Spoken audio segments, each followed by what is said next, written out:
¿Qué tal todos ustedes? Tengan muy buenas noches. El día de hoy contamos con la presencia de César Castillo, que nos acompaña desde Estados Unidos. César acaba de escribir un texto en la revista Discursos del Sur de la Universidad Nacional Mayor de San Marcos, donde trata de relatar una nueva periodización del neoliberalismo. ¿Qué tal, César? Un saludo a la distancia.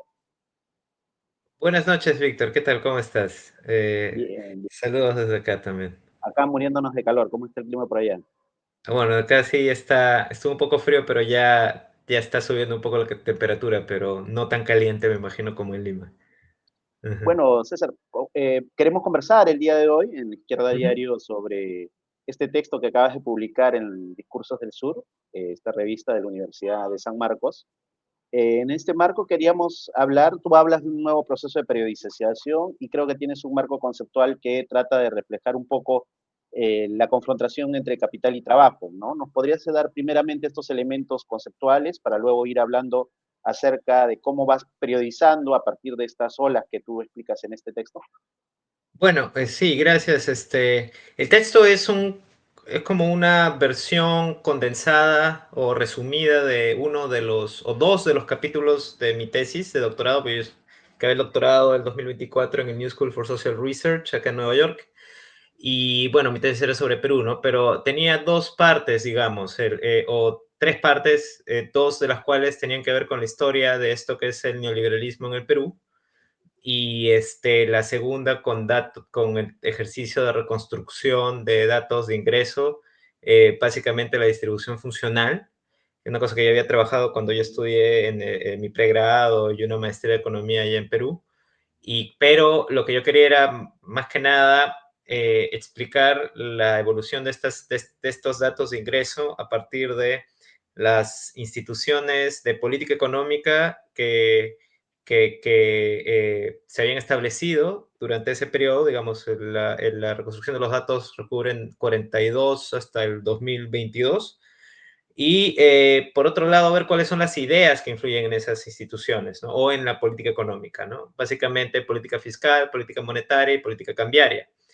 Eh, yo me cruzo entonces en ese ejercicio, digamos, de la reconstrucción histórica cualitativa de ideas y de la reconstrucción de datos, con esta nueva historiografía sobre el neoliberalismo, ¿no? Que básicamente critica esta imagen del neoliberalismo como surgido con el consenso de Washington, y en Latinoamérica o Sudamérica en específico como surgido o como originado a partir del golpe de Pinochet en Chile en los 70s, sino más bien con las discusiones transnacionales que vienen después de la Gran Depresión o del periodo de entreguerras, básicamente, ¿no? Porque es un periodo en donde hay claramente, y eso la gente que hace reconstrucción de la historia marxista o que de alguna manera hace reconstrucción también de los movimientos obreros o de inclusive la discusión de ideas económicas, el entregar es un periodo en donde se critica mucho la estabilidad del sistema capitalista, ¿no? Y con eso su forma política, que es el liberalismo la forma de gobierno liberal, ¿no? Ahora, claro, la forma del gobierno liberal para los 30s, 40s está muy fuertemente asociada, o digamos, la década de los 30 antes del 38, está fuertemente asociada con lo que es liberalismo del laissez-faire, que es básicamente el liberalismo de solo mercado, no Estado, ¿no? Ujú. Pero justamente un grupo de intelectuales, sobre todo de Europa y Estados Unidos, hacia el 38, y luego de nuevo en esta famosa reunión de Mont Pelerin o de la Sociedad Mont Pelerin en el 47, van a empezar a intentar ver formas de renovación de ese liberalismo, ¿no? No en la figura no para insistir en este liberalismo del laissez-faire de nuevo, o de librecambismo simple, sino más bien para buscar un nuevo liberalismo o un neoliberalismo que sea públicamente aceptable, o sea, que sea digerible, no solo por los capitalistas, sino también por los trabajadores. Entonces hay una serie de disputas o de discusiones sobre si se debe tener, inclusive, cuál es el nombre de esta nueva ideología, de este nuevo discurso, ¿no? Ahora, digamos, eh, esto hablando sobre el contexto en Estados Unidos y en Europa. En Latinoamérica también hay todo un debate sobre eso que no necesariamente tiene que ver con este grupo, originariamente con este grupo de Montpellier del 47 o del coloquio Walter Lippmann del 38 en París, sino más bien con, de nuevo, la discusión sobre si el capitalismo colapsado de la Gran Depresión y del periodo de entreguerras debe ser reemplazado por el comunismo en países como Perú. Entonces, muchas de las élites latinoamericanas están diciendo no, y es ahí donde empiezan justamente a conectarse con estas otras élites intelectuales transnacionales. Entonces, Perú estuvo muy conectado con estas discusiones, especialmente con figuras como las relacionadas con la Sociedad Nacional Agraria, la Cámara de Comercio de Lima, la Sociedad Nacional de Minería e inclusive la Sociedad Nacional de Industrias. Muchos de ellos capitalistas, estoy hablando de muchos sectores, no solo los orientados a exportaciones, pero muchos de estos capitalistas, ingenieros, economistas, abogados, que lo que quieren es no perder el desarrollo de una economía capitalista en el Perú, ¿no? Suponiendo que básicamente el bajo nivel de ingreso y de desarrollo económico de la economía peruana hacia los 30 o 40 no da para un capitalismo, entonces ellos no quieren echar el plan por la borda, sino más bien quieren mantener las instituciones y mantener la idea de que la política económica tiene que dejar las semillas para que el capitalismo siga desarrollándose en el Perú. Una figura importante en ese periodo de discusiones, porque no es solo él el único, hay otras personalidades, ¿no? O sea, pero una de las figuras importantes es Pedro Beltrán, por ejemplo, ¿no? Que aparece no solo como político en los 30, sino que también está muy ligado a la gestión económica nacional, ¿no? O sea, se vuelve, luego de que Perú deja el patrón oro a inicios de los 30, se termina, es miembro del directorio del Banco Central representando a la Sociedad Nacional Agraria, pero luego se convierte en vicepresidente y después en presidente del Banco Central, digamos. Es uno de los que está detrás de la idea de que el Banco de Reserva, antes de convertirse en Banco Central de Reserva, deje el patrón oro, digamos, porque lo que querían era devaluar moneda para mantener la ganancia de exportadores.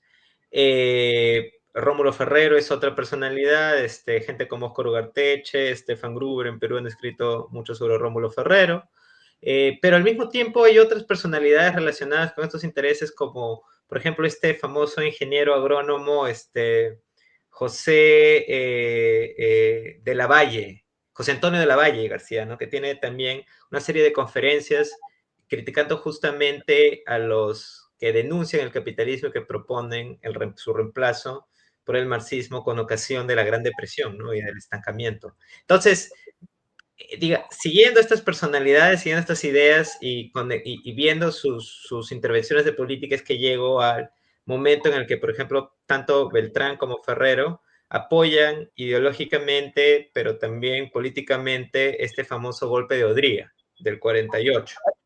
Hay un poco, César, para los que nos ven, o sea, hay una relación entre estas corrientes neoliberales o que promueven las ideas neoliberales con cierto grado de golpes de Estado y procesos constituyentes, ¿no? Eso es lo que más o menos explica. Si a partir de esto se establecen 5 olas, que es lo que más o menos tú desarrollas. ¿Nos podrías explicar más o menos estas relaciones de estas 5 olas y cómo se van estableciendo estos mecanismos en los cuales se van implementando sus ideas? Aparte de los personajes que evidentemente marcan más o menos hoy en día vienen a ser muchos de los referentes de algunos sectores de ultraderecha que se vienen organizando en algunas instituciones educativas del país y evidentemente en este proceso electoral que estamos pasando, ¿no? Claro, bueno, un poco, eh, digamos, esto no forma parte de este artículo, está citado en el artículo que tú mencionaste, pero yo publiqué el año pasado también un artículo en la revista de Historia de la Política Económica, History of Political Economy, sobre cómo es que en Sudamérica, Perú en realidad es un caso, no es Chile el caso primigenio en Sudamérica de neoliberalismo en gobierno, y neoliberalismo con autoritarismo es Perú. Porque el golpe de Estado de Odría no es solo un golpe de Estado que quiere poner a las élites en el gobierno, sino que responde a un contexto económico también e ideológico. El contexto ideológico es el de la disputa por cómo se va a restablecer la economía que está en crisis durante los últimos años del periodo de Bustamante y Rivero. Entonces, claro, hay dos formas de hacerlo. Seguir usando la política sugerida por el Fondo Monetario, inclusive, de mantener sistemas de cambio múltiples, básicamente tener controles de cambio, mantener controles de cambio que se habían impuesto inicialmente en la segunda década, en la segunda parte de la década de los 40 en Perú, o devaluar, básicamente liberalizar el tipo de cambio, flexibilizarlo.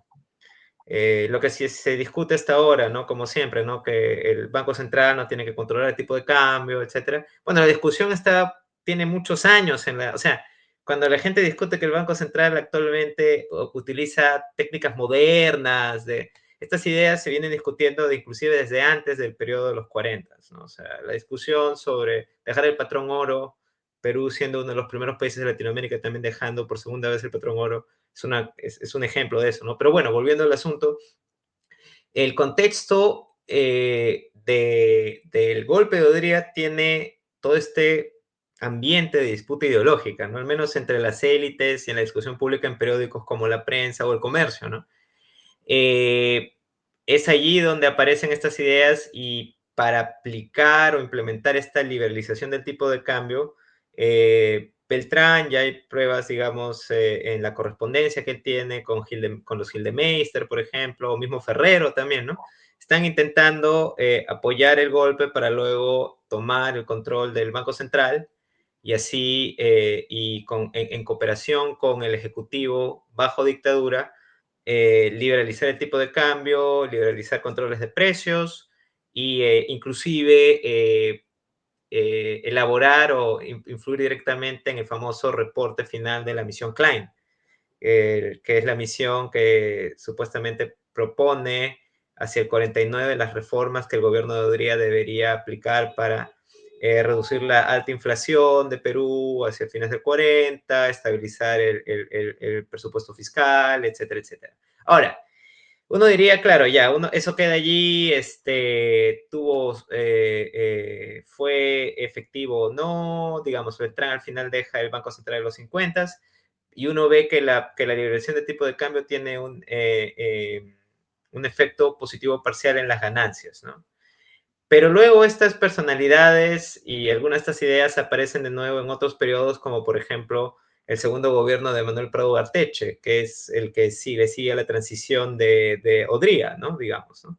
Y en donde estos personajes aparecen ya no solo promoviendo liberalización de tipo de cambio y austeridad fiscal, sino también diciendo que esas son las condiciones para que el país alcance desarrollo económico.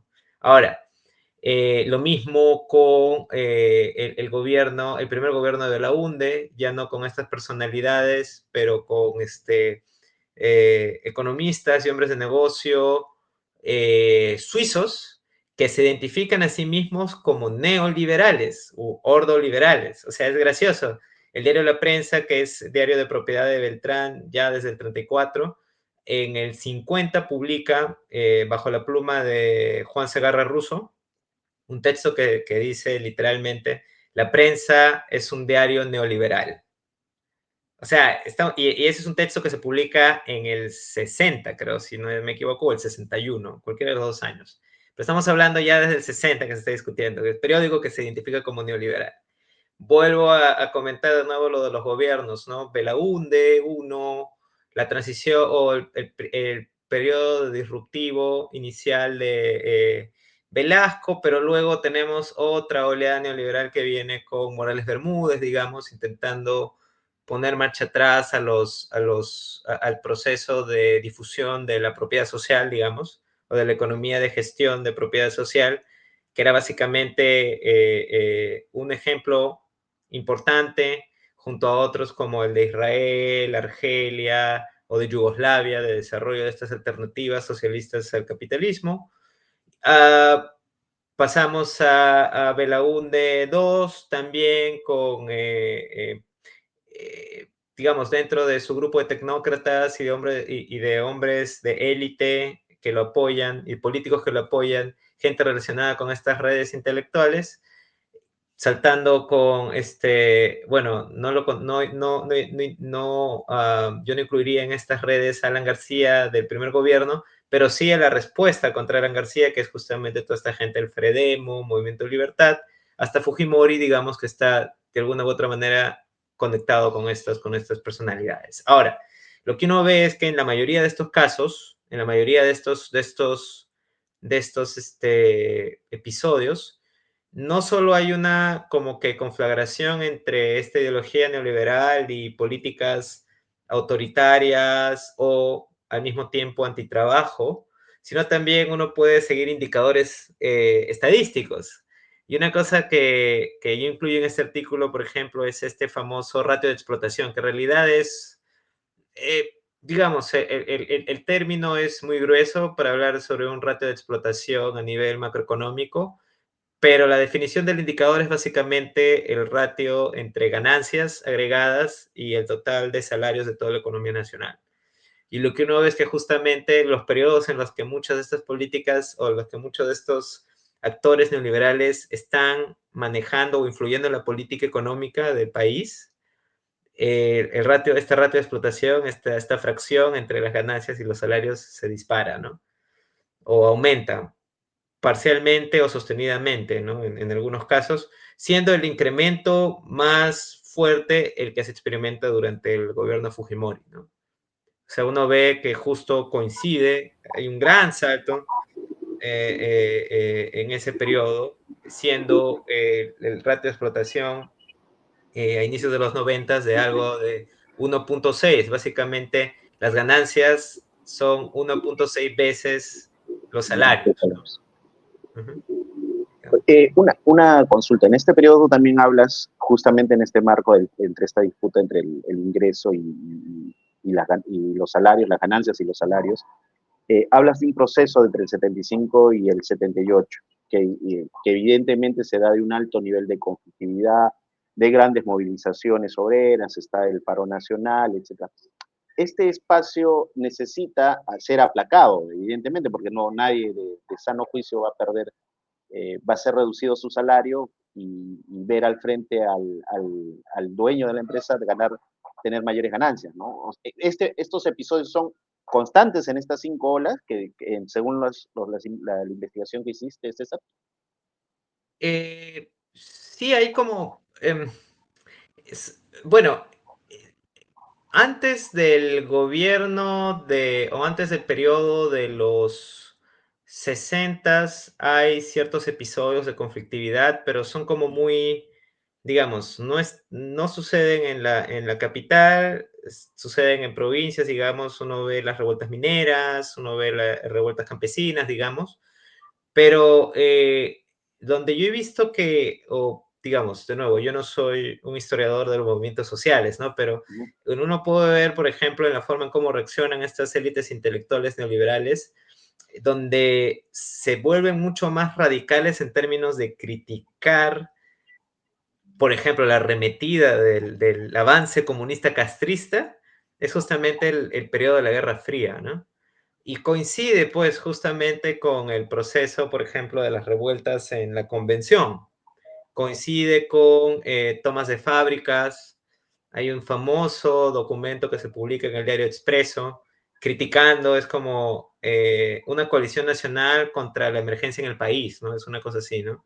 Firmado por muchos miembros de una asociación que se funda en los 60, creo que es el 63, 62, que se llama Acción para el Desarrollo, y que aglomera, porque entre sus filas, a industrialistas, académicos, no todos relacionados con economía o derechos o ingeniería, sino también algunos historiadores, periodistas, ¿no?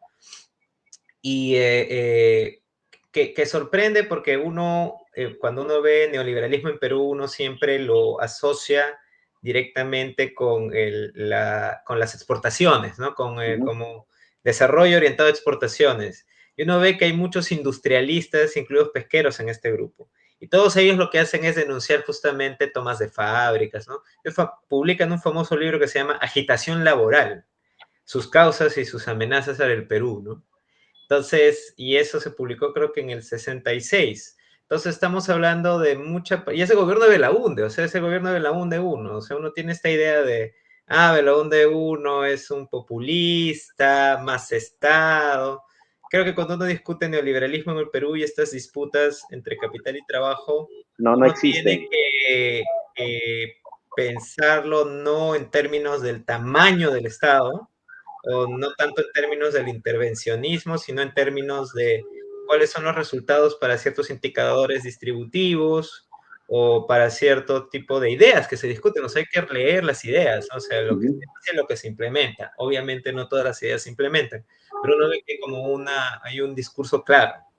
El discurso claro es, no, o sea, somos una economía semidesarrollada, necesitamos capitalismo, sea que seamos exportadores, manufactureros, lo que sea que el dinero venga de Perú o de Estados Unidos a través de de la Alianza para el Progreso o a través de la cooperación suiza.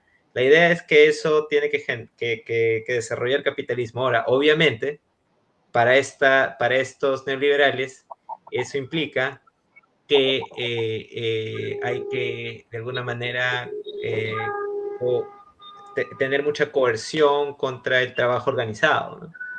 Y cualquier intento de organización del trabajo, denunciarlo como si fuese netamente comunista o súper radical, ¿no?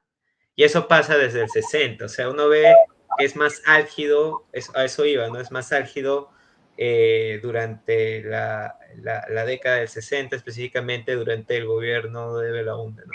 Porque Ahora, coincide de nuevo con estos eventos más álgidos, ¿no?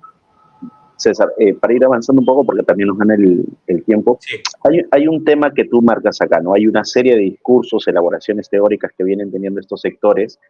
Y en ese marco, luego de este proceso 75-78, se abre un proceso que es la constituyente del 79. Desde sí, la izquierda es común creer que la constitución del 79 consagra una victoria para el conjunto de los sectores más radicalizados durante este periodo y que permite en cierta medida tener una constitución muy amigable. Hace 2, 3 días, si no bien recuerdo, o hace una semana, Julio Velarde dijo que el modelo o en cierta medida el esquema de independencia del Banco Central significaba o estaba bien marcado en la Constitución del 79 y ya se había implementado ahí. Una ex ministra del partido aprista durante la época de Yehude Simón también remarcaba en un comentario justamente que leí en redes que economía social de mercado no significa ser neoliberal. Y es un término que se viene retomando, ¿no? O sea, este término de economía social de mercado, ¿no? O sea, hay sectores desde la izquierda o desde, incluso hablando hasta la socialdemocracia, gente que venía del APRA o militó en el APRA, consideran que la economía social de mercado es en cierta medida el parangón económico y que no tiene nada que ver con las ideas neoliberales. Esto es tan así, es tan adecuado según los estudios que has venido desarrollando, analizando durante este periodo y en especial en el marco de la Constitución del 79, que para ir cerrando esta pregunta, hay personas hasta Antauro que consideran que hay que volver a la Constitución del 79, que es lo mejor que puede existir frente a la Constitución del 93 y que como tú bien dices, que generalmente cuando hablamos de neoliberalismo rápidamente la gente se abstrae solamente hasta el periodo de Fujimori, ¿no? Y tú ya bien acabas de claro. explicar que esto no viene de la época de Fujimori, esto viene de más atrás, viene del 40, ¿no? Entonces, en ese marco, tal vez desarrollar un poco este tema de la economía social de mercado. Sí, no, gracias. Justo, sí leí también en las últimas noticias lo de Julio Velarde. Dicho sea de paso, toda la gente quiere jalar para su propio molino. El problema es cuando el molino te está produciendo cosas tóxicas, ¿no? Eh, eh, a ver, digamos, bueno, solo para recordarles, ¿no? A todo el mundo que siempre habla como de Julio Velarde como si fuese un genio, en realidad Julio Velarde llega al Banco Central por recomendación del PPC, porque él mismo es un PPCista, ¿no? Pero inclusive él aparece en discusiones, hay evidencia, hay registros sobre su participación en los debates del Movimiento Libertad, obviamente siempre representando al PPC, ¿no? Ahora, volviendo al asunto, economía social de mercado es un término que se discute o que de alguna manera está asociado con el neoliberalismo en la más reciente historiografía sobre el neoliberalismo. La más reciente historiografía sobre el neoliberalismo se inspira de alguna u otra manera o coge como punto de partida los trabajos de Michel Foucault sobre estas famosas conferencias que se titulan El nacimiento de la biopolítica. Justamente Michel Foucault critica mucho a la socialdemocracia alemana de los 70 porque es justamente la que para poder ganarse un espacio en el Ejecutivo alemán tiene que de alguna manera unirse con los neoliberales alemanes que en ese momento estaban representados por algún grupo dentro de la CDU, ¿no? De la democracia cristiana alemana, ¿no? Ahora, ¿por qué digo eso? Porque economía social de mercado es un término que se debate mucho luego de la posguerra en Alemania como modelo para la reconstrucción. Los intelectuales que están detrás del término en Alemania son justamente estos que van a estar dentro de los circuitos de fundación de la famosa Sociedad Montpellier, que es la red transnacional de neoliberales, y también van a formar parte del famoso coloquio Lippmann del 38, ¿no? O sea, 9 años antes de la fundación de la Sociedad Montpellier. Eh, las dos personas que tengo en la cabeza ahora, pero que no son las únicas, son Wilhelm Röpke y Walter Eucken.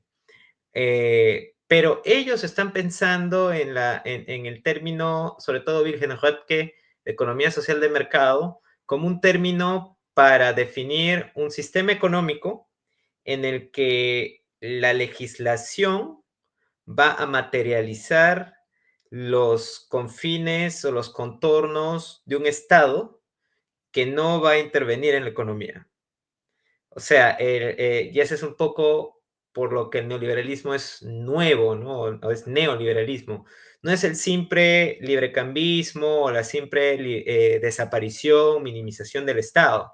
Es de alguna u otra manera la domesticación del Estado para que el mercado funcione. O sea, no es desregulación, es de alguna u otra manera re-regular o regular de manera diferente. El debate cuando uno habla sobre neoliberalismo para estos neoliberales alemanes era muy claro, no es que tenemos que dejar la legislación, el Estado, no. Lo que tenemos que hacer es que el Estado haga las cosas que van a permitir que la economía de mercado funcione, que puede ser regulación de competencia, pero al mismo tiempo puede ser también no meterse a regular salario mínimo, no meterse a crear estado de sociedad de bienestar fuerte, digamos, que eso es un poco lo paradójico. En el caso de, a pesar de que estos intelectuales proponían este tipo de reformas en Alemania, al final tuvieron que adecuarse a lo que otros sectores progresistas que iban con ellos en coalición les obligaban a hacer. Es por eso que de alguna u otra manera Konrad Adenauer y este famoso ministro de Economía de Alemania, me olvidé, Ludwig Erhard, aceptaron, por ejemplo, la creación del sistema de pensiones fuerte, de seguridad social en Alemania. No puede negar que Alemania es uno de los países europeos con uno de los mejores sistemas de seguridad social. Y sin embargo, muchas de las ideas que dan origen a otro tipo de formas de gestionar la economía alemana, como por ejemplo la gran austeridad fiscal, que es una cosa que ellos no pueden dejar hasta ahora, digamos, y que le está generando problemas en su economía desde hace tiempo, son herencia de este pensamiento neoliberal, ¿no? O sea, no puedes gastar más, tienes que mantener el presupuesto público equilibrado. Un poco lo que tenemos en Perú, ¿no? No solo con Fujimori, sino también desde antes también, o sea, de nuevo, el que uno mencione economía social de mercado no quiere decir que haya más Estado, es que el Estado va a estar allí, pero va a regular en favor de la economía de mercado y, dicho en términos más materiales o concretos, en favor de las ganancias. Entonces, y de alguna manera esto aparece en la Constitución del 79, justamente porque la transición democrática está siendo garantizada por estas tres fuerzas políticas que están conectadas con intelectuales neoliberales, ¿no? Sobre todo el PPC, que es esta escisión de derechas originaria en el 66 de la democracia cristiana. Justamente uno de los motivos ideológicos de la escisión, más allá de las cuestiones personales, es justamente esta diferencia que ellos tienen con los demócratas cristianos sobre las empresas de propiedad social o el proyecto de empresas de propiedad social. Acción Popular, que como ya les dije está conectado con este famoso grupo Acción para el Desarrollo, que critica la agitación laboral, etcétera, etcétera. Y bueno, el APRA, que en ese momento pues está intentando mantener, digamos, su lugar en el juego político, ¿no? En una transición, digamos, democrática, ¿no? Ahora, es gracioso porque buena parte de la defensa de esta constitución no pasa solo por estos partidos, no pasa por los partidos socialistas necesariamente o comunistas en el Perú, sino a través de dos eventos importantes que suceden en el mismo año 79. El coloquio peruano-alemán de economía social de mercado, en donde se lleva gente relacionada con esta sociedad Montpelierán para hablar a favor de la economía social de mercado. El evento está organizado con el apoyo de la Cámara de Comercio Peruano-Alemana, ahí en Lima. Y el otro evento es el famoso Simposio de Economía y Mercado, que es Democracia y Economía de Mercado, perdón, que es el evento organizado por De Soto con apoyo de la Fundación Konrad Adenauer, bajo el amparo de, en ese momento todavía se llamaba Instituto de Economía de Mercado, que era como un instituto dentro del PPC. Hernando de Soto, y ese es el año en que Hernando de Soto también invita a dos figuras importantes de la sociedad Montpelierán, uno el fundador, que es tres figuras importantes de la sociedad Montpelierán, entre otras, uno el fundador, que es Friedrich Hayek, el austriaco, Jan Tumlir, que fue jefe en el GATT de Hernando de Soto, pero que también era miembro de la sociedad Montpelierán, y Manuel Ayau, que era presidente de la sociedad Montpelierán en ese momento, el guatemalteco, que también es una de estas figuras importantes del neoliberalismo latinoamericano, ¿no? Ya para ese entonces. Entonces, todos ellos discutiendo por qué la Constitución de 79, bajo términos de economía social de mercado, debería quedarse así como está. Uno puede encontrar también evidencia de ese tipo pro antitrabajo, pro capitalista, pro economía de mercado en periódicos como el famoso semanario Opinión Libre, que fue fundado por ex miembros de la prensa y del Diario Expreso luego de que Velasco les haya confiscado los diarios. Entonces ellos sacan este semanario para criticar al gobierno militar de Velasco específicamente, intentar domesticar al gobierno de Morales Bermúdez. Ellos, por ejemplo, hay entrevistas de Eliza Grundy, en donde Eliza Grundy dice que la economía social de mercado es la mejor fórmula para evitar que, de nuevo, la economía peruana caiga en estos errores socialistas, marxistas, digamos, haciendo una lectura reduccionista del régimen de Velasco, ¿no? Porque claro, eso es una cosa que no pasaba en la Constitución del 33, que sí estaba legalizada, o en el articulado estaba incluido la defensa de la economía de propiedad privada, pero no había un capítulo económico. Entonces lo que ellos quieren hacer es hacer eso más fuerte para que haya como barrotes que de alguna manera restringan el Ejecutivo, pero esa es la lógica del ordoliberalismo o del neoliberalismo alemán, ¿no? Domesticar al Estado, re-regular. César, esta es ya tal vez la última pregunta y tú hablas de olas, evidentemente van y vienen, ¿no? Y estas dejan un grado de instituciones, dejan legados en estas instituciones, crean discursos. Hoy vemos el escenario electoral peruano de un discurso primeramente de complacencia con las políticas que ha venido teniendo el Banco Central de Reserva, con Julio Velarde. Creo que todos los candidatos de izquierda a derecha tienen un cierto grado de complacencia con algunas de las de los presupuestos que se tienen de parte del neoliberalismo, que como tú bien ya has explicado, tiene muchas veces consideramos solamente desregulación y esto va más allá. ¿Cómo ves hoy en día esta arquitectura?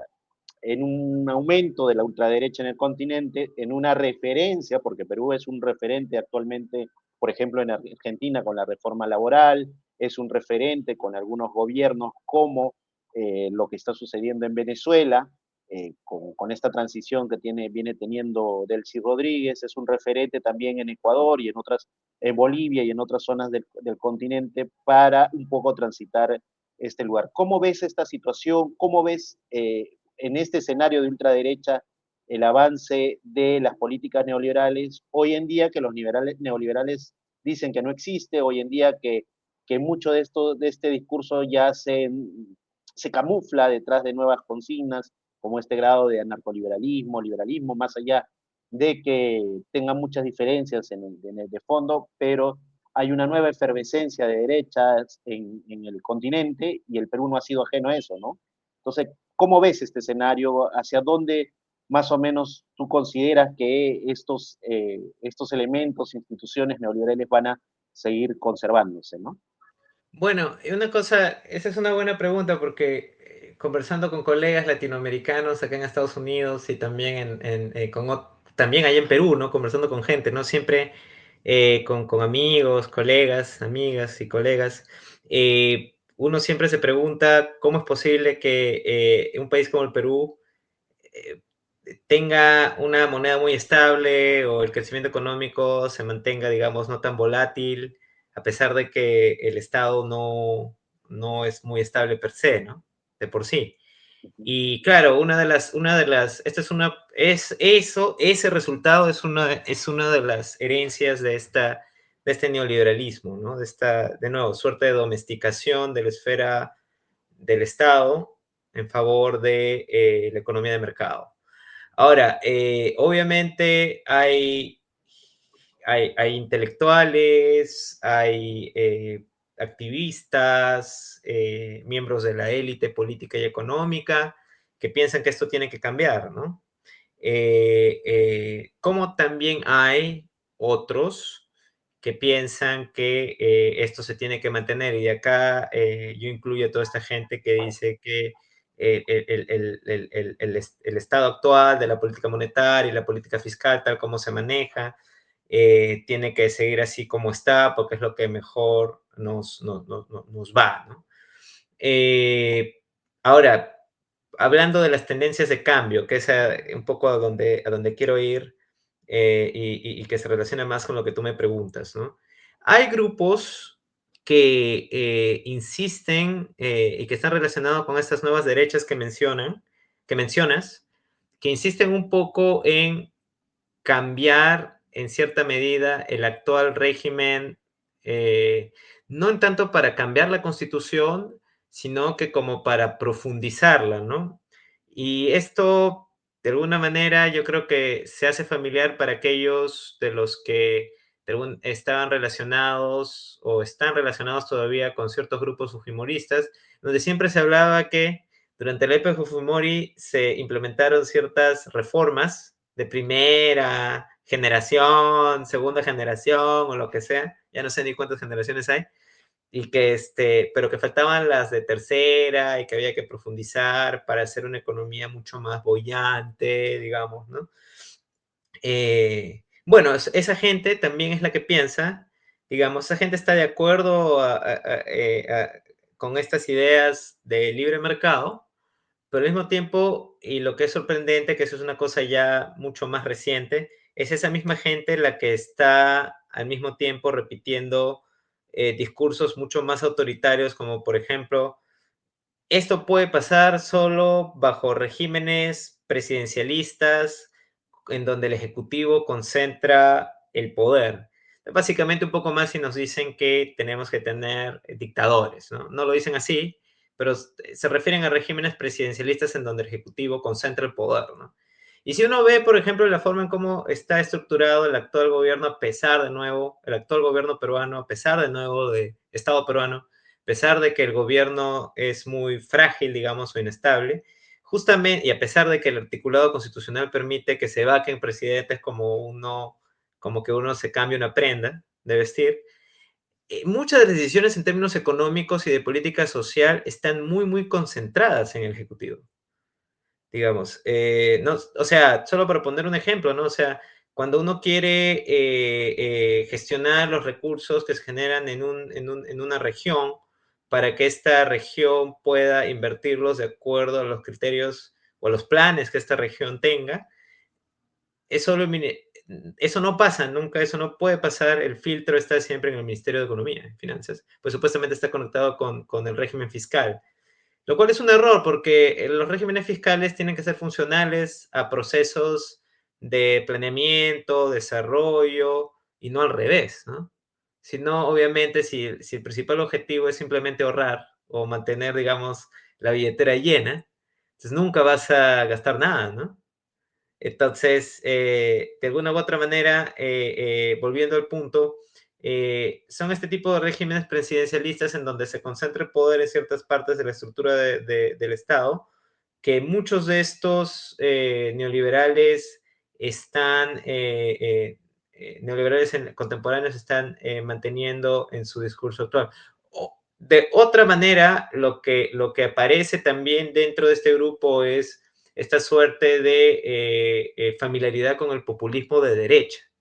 Y esto también, Perú no es un caso nuevo en eso, o sea, tiene precedentes, pero justamente si uno ve la literatura sobre neopopulismos o populismos neoliberales, Perú junto al Brasil de Collor de Mello y la Argentina de Carlos Menem son uno de los, es uno de los casos, por no decirlo así, el caso paradigmático para explicar cómo es posible que en regímenes autoritarios o no o solo parcialmente democráticos, en donde, como el de Fujimori, por ejemplo, ¿no? En donde el presidente no tiene ninguna institución intermedia que lo conecte con la ciudadanía, por eso es un régimen populista, digamos.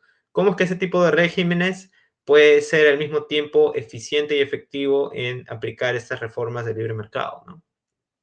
Entonces, ese discurso, esa suerte de manejo de las masas, digamos, porque las masas, en esa estructura, las masas siempre tienen que ser manejadas por una élite, aunque Fujimori no lo haya dicho así, ¿no? Entonces, en ese discurso menos democrático es el que ahora está apareciendo más, y uno lo ve, por ejemplo, en personajes como Milei, ¿no? Muchos eventos relacionados con este grupo del Foro de Madrid, por ejemplo, ¿no? Repiten un poco estas ideas, en algunos casos conectados con el hispanismo y todas estas ideas neomonárquicas o promonárquicas, ¿no? Pero es justamente por eso, porque ser promonárquico implica dejar de lado la democracia soberana, digamos, que apela a los valores de republicanismo, pero un republicanismo que defiende la soberanía popular frente a una suerte de régimen en donde se va a apoyar al pueblo o al demos, pero siempre manteniendo las distancias en la toma de decisiones, porque la toma de decisiones tiene que pasar por la soberanía de la inteligencia. Y esa es una cosa que tanto los españoles leyendo a Donoso Cortés como los peruanos de derechas leyendo a Bartolomé Herrera repiten mucho, ¿no? Entonces es una cosa que aparece ahora en estas nuevas formas de neoliberalismo. Gente que es pro mercado, pro economía de mercado, pero que al mismo tiempo defiende prácticas políticas que no son de democracia soberana o que de alguna manera esconden cierto elitismo político, ¿no? Bueno, César, te Uh -huh. comentaré que tu artículo es muy interesante.